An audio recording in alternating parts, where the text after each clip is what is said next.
Shocking case of an unarmed African-American man. It's simple.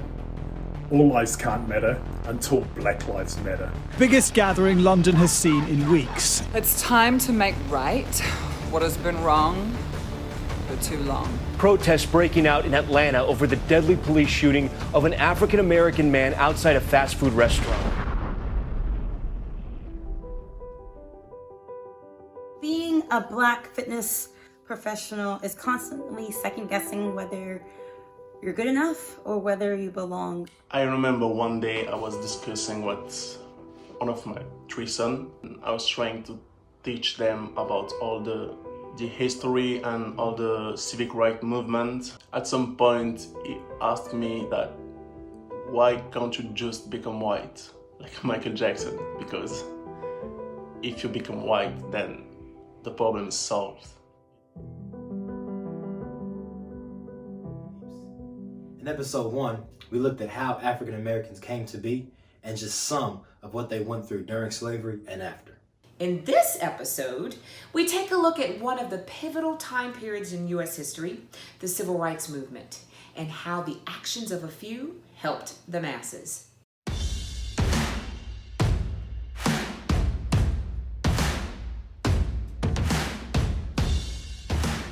The Civil Rights Movement was an era of activism more or less initiated in Montgomery, Alabama in 1955 when Rosa Parks refused to move to the black section of the bus.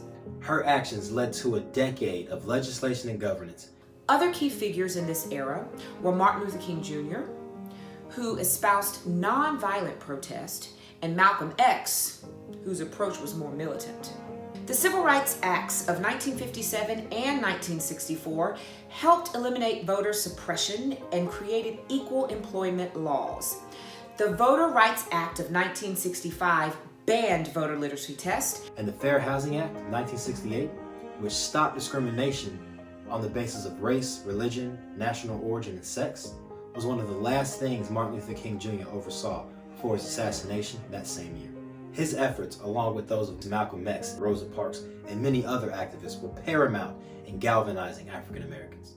As you have probably seen from this brief overview, a change for the betterment of mankind requires an understanding of past events in our history. Moreover, we must realize that there are factors that influence change that may not initially appear relevant.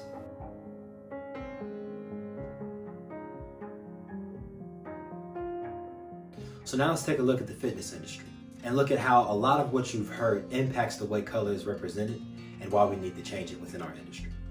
Exercising for leisure and physical health moved into the national spotlight in the 1970s and 80s. In the form of cycling, jogging, aerobics classes, and things like jazzercise bursting onto the scene.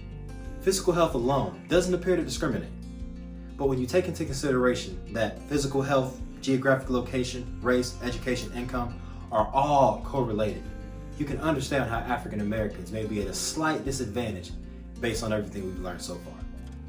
First of all, African Americans were likely to be employed in low-paying jobs requiring longer hours and fewer benefits. The money from these positions was usually spent on necessities, thereby leaving them nothing to purchase a gym membership.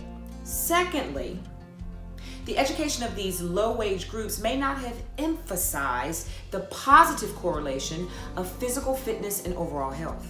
Thirdly, the cultural norm surrounding the physique of African American women in particular was also an influential factor. There is a belief among some male and female blacks that a few extra pounds and a curvier body are considered to be attractive.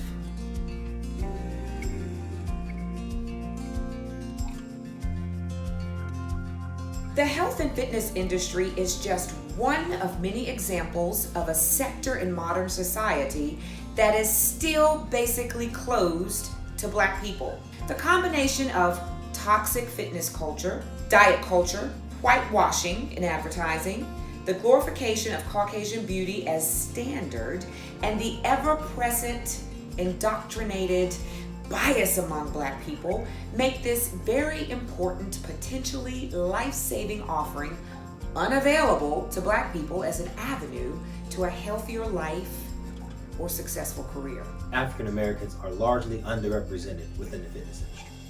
An organization prevents this by making a genuine effort to recruit and employ people of diverse backgrounds: men, women, Black, white, Asian, Latino, LGBTQI, etc. This genuine and deliberate effort will ensure that there are real opportunities for people of color within our industry, rather than just finding another token or checking a box. In the next episode, we'll hear from some of our very own fitness leaders and their experiences as Black leaders within our industry. Thanks for watching so far.